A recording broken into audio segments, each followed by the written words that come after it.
ก็บยาสุไลข้องขายยาสุนีเงินไหลนอกคล่องไหลมากบูชาผ้าไตรจีวรตามกำลังศรัทธาพี่น้องมาหลายครั้งแล้วเต็มแล้ว100 บาทเต็มวัดแล้วลงมาดินออกกลาง ขนาดนี้เวลา2:32 นาที100 บาทจีบนะ100 ตารางวา100 บาทสาธุขอให้เป็นเศรษฐีที่นาราชาที่ดินที่มีดูดีกินดินถนนกันขออนุโมทนาคุณไพศาลวงศ์พุชานางสุกัญญาวงศ์ มื้อนี้เต็มมาตายแท้มื้อเนี่ยหญิงนั่งเก็บเห็ดลูกเนรดูใส่เนาะลูกเนรมาสอยดาวเด้อตอนนี้เจ้าหน้าที่สอยดาวเข้าไปนี่คนมาหลายแล้วครับเต็มวันแล้วค่ะแล้ววันคิดสูยังไหวก็ต้องดูเลย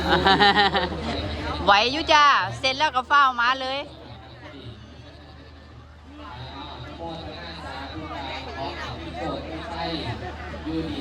วันนี้เขาแสดงอยู่วัดจอมมณีตำบลมีชัยอำเภอเมืองจังหวัดหนองคายค่ะ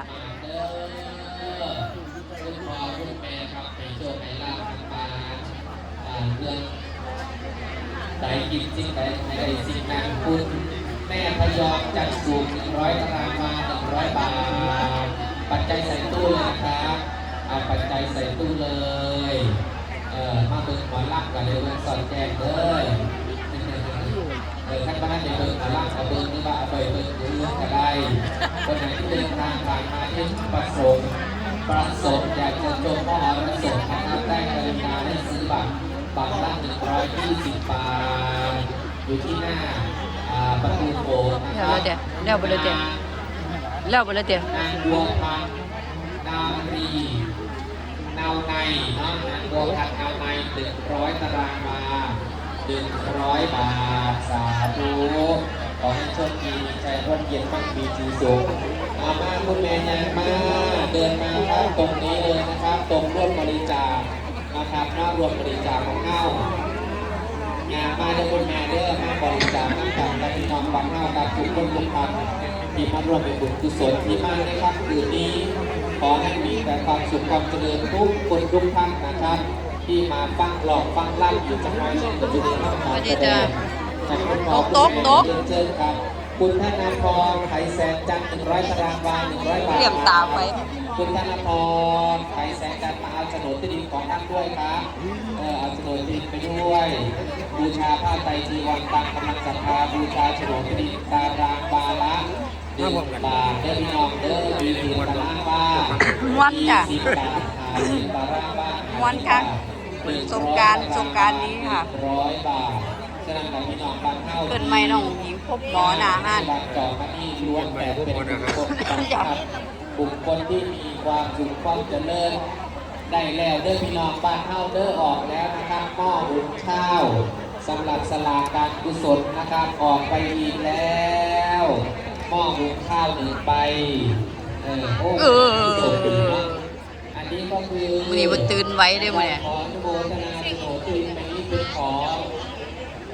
เด็กหญิงชนิดาภาวังตาเท่าไหร่ครับ100 ตารางวา100 บาทสาธุขอให้สอบในเกรด4ด้วยล่ะเด้อสอบระบอกขอให้เกียรติมาได้เกรด4ทุกตัวคนนั้นหายไปใส่อ่ะฉะนั้นกับพี่น้องบ้านเฮาที่มากได้ยินเสียงอยู่เด้เมื่อกี้เนี่ยรวยจดดีมีใช่คนกินแกงสุได้ว่างไข่ยันสุนีขึ้นไปน้องท่องไปอายุท่านได้แล้วไปหรอพ่อมานแล้วไปมื้อเนี่ยท่านมานบ่จ้าผู้สาวแล้วพี่จะผูกขาวๆดินิราชคุณแสนสะเบือสิ่งใดที่ได้เคยอย่าละเลยเสื่อมทรามขอให้มีกำลังงานตังมากเหลือหลานเดชาสง่างามเสร็จสมตามดังพรเถิดควรทั้งหลายสรรเสริญเจริญพรเด็กข้าพี่น้องบ้านเฮาครับที่อยู่ทุกคนเห็นภาพบรรยากาศการทำบุญแล้วก็อิ่มอกอิ่มใจชื่นอกชื่นใจว้าลุงยิงคือหล่อแท้น่ะสไปเดอร์แมนแหมว้าบอกหล่อนึงอย่าลืมพี่น้องทุกท่านนะครับร่วมต่อผ้าป่าลอยฟ้านาวาสวัสดิ์ ต่อแบงค์แห่งบุญต่อโชคชะตาราศีออกมาลงเป็นบุญนั่งกระไดเด้อบุญคนนางขาดแต่เพียงแต่ใบรถกระเจ้าตั้งห่างอยู่กับนางขาอยู่ลุกกระไดเราจะท่านลุกปุ๊บทีสีเมียเลยเราจะเป็นลุกปุ๊บทูมาจอดปั๊บทันทีต้องนั่งจอไว้นะครับเนาะนั่งจอไว้พระสันติราเพราะฉะนั้นนะครับพี่น้องบ้านนอกคุณดีมากนะครับมาร่วมทำบุญทำทานกันก็ต้องขอบคุณขออนุโมทนาขอให้พี่โชคพี่ชัยความเก็บจะสุดใดความขยันสุดมีตื่นยังมือเสาร์สดตื่นใจแสงถ้าไม่ดูนี่แรกใครจะใส่ห้องกระดังแสงไฟฟ้าอันว่าโรคค่าหายวัดไอเอ้ยเดินทางสิ่งบดีจะดีไก่นางเป็นพี่น้องเก่าคุณสุโขคุณสุโขเริ่มครอบตนเกิดคนในโลกโผล่กระสับมาโลกไทยในกระยามีคุณพ่อคุณแม่คุณตาคุณยายที่เดินทางเข้ามานะครับจับเอามือลูกผูกเอามือหลานประสานเอามือแฟนควงแขนคนรอบข้างมาร่วมทำบุญกับงานวัดจอมมณีเพื่อถวายเป็นพุทธบูชาธรรมบูชาสังฆบูชาถวายเป็นกุศลครับบูชาองค์หลวงพ่อมณีเทพขา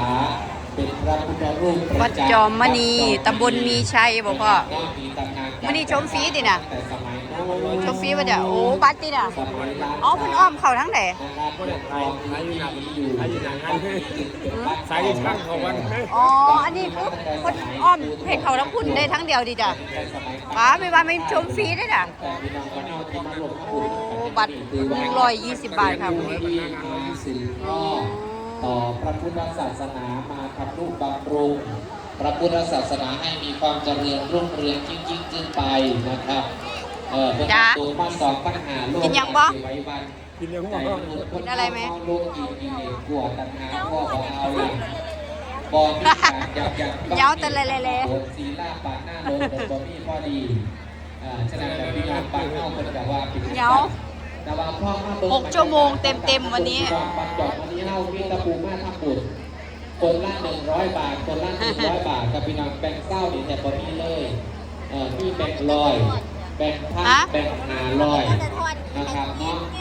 ตำพุ่นแล้วตำสลาแล้ว ยอด และ แล้ว เกณฑ์และก็ดีอกดีใจครับดีอกดีใจแท่นหลวงพ่อพระคู่สุด มาแม่ครับ พ่อ สุดท้ายมาแม่ครับ จากพลังมาเลยค่าพลังคือแทนขายไป เสียงตึมตำแล้วบ่เสียงเฮานี่แล้วมันตำสลา มาลองมึงแล้ว ร้องไปพอเป็นไง ยอดโยม แปลงท่านนะครับนอกคือมาแหลกเงินบางขอแหลกเงินใบเศร้าเนี่ย ว่าแม่นชมฟรีเลยนะบ่เห็นสังกะสีบัตรละ120 บาทค่ะ มีแต่แบงค์ร้อยต้องไปแหลกแบงค์ร้อยแบงค์500เอาไว้บุรุษคนมันอยากไปปีนปลา100 บาทหน้าว่าสวัสดิ์นะครับก็ทราบว่าแต่ว่าอะไรนี่มีคนแหลกตัวมีแต่แบงค์ร้อยแต่ละพี่น้องบ้านนอกปูชีว่าได้ต่อปลา100 บาทหน้าว่าสวัสดิ์ต่อแบงค์แห่งบุญต่อโชคชะตาราศีต่อบุญญาบารมีต่อบันไดสู่ทางแห่งมรรคาหนทางแห่งมรรคาหนทางสู่สวรรค์แต่เยี่ยมเชิญนะครับเด้อหรือว่าท่านใดอยากต้องการเสี่ยงโชคเสี่ยงทายที่มีโชคได้จักรยานนักเขาบอที่มีโชครุ่นตู้เย็นนักเขาบอก็ขอเรียนเชิญนะครับที่ซุ้มสลากนะครับซุ้มสลากยกไหอีกครับพี่น้องยกไห นั่น กันสลากร้อยดาวยกไห ผู้ใดโทรหาผู้น่ะ จักรยานก็ได้ไปแล้วตู้เย็นก็ได้ไปแล้วเหลืออีกตู้นึงเครื่องทับน้ำอุ่นเครื่องทับน้ำเย็นกับพี่เป็นเสื้อเป็นสารที่หมอนที่มุ้งนะครับน้อง โอเคค่ะสำหรับคลิปนี้ฝากไว้เท่านี้ขอบคุณค่ะ